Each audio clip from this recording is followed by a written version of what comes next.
வலி இருந்துச்சுயா, 10 வருஷமா இருந்துச்சு. லேசா இருந்துச்சு. ஒரு 3 மாசம் வந்து அதிகமான வலி இருந்துச்சுயா. அதிகமான வலி. சோபால உட்கார முடியல, சேர்ல உட்கார முடியாது. கார்ல உட்காந்தாலும் நீட்டி உட்காந்துட்டா. ரொம்ப சிரமமா இருந்துச்சு.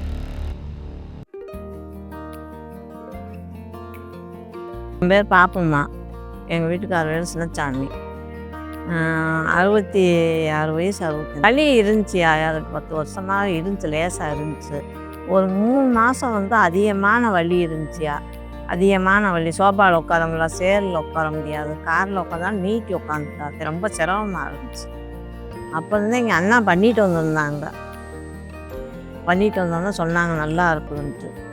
அப்புறம் நாங்கள் போய் அங்கே தான் எங்களுக்கு இருந்து பார்த்துக்கிட்டு இருக்கோம். போனோம்.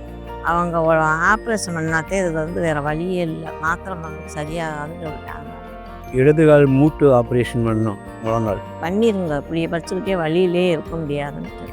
சரின்னு அங்கே தான் நான் ஹாஸ்பிட்டலுக்கு வந்தோம். பார்த்தோம். பார்த்தா 50 நாள் ஆகிப்போச்சு. ஆப்ரேஷனுக்கு முதல்ல வலி அதிகமாக இருந்தது. இப்போ வலி நார்மலாக இல்லாமல் இருக்குது. இருந்த வலியெல்லாம் இல்லை. இப்போ இடுப்பு ஓட்ட வலி மட்டும் லேசாக இருக்குது. ஆனால் இருந்த வலியெல்லாம் ரொம்ப ஒரு கால் 2 கால் ஒட்டி வச்சு கூட படுக்க முடியாது. தனியாக வச்சுதான் படுக்கணும். ரொம்ப சிரமப்பட்டேன். இப்போ நல்லா இருக்கு.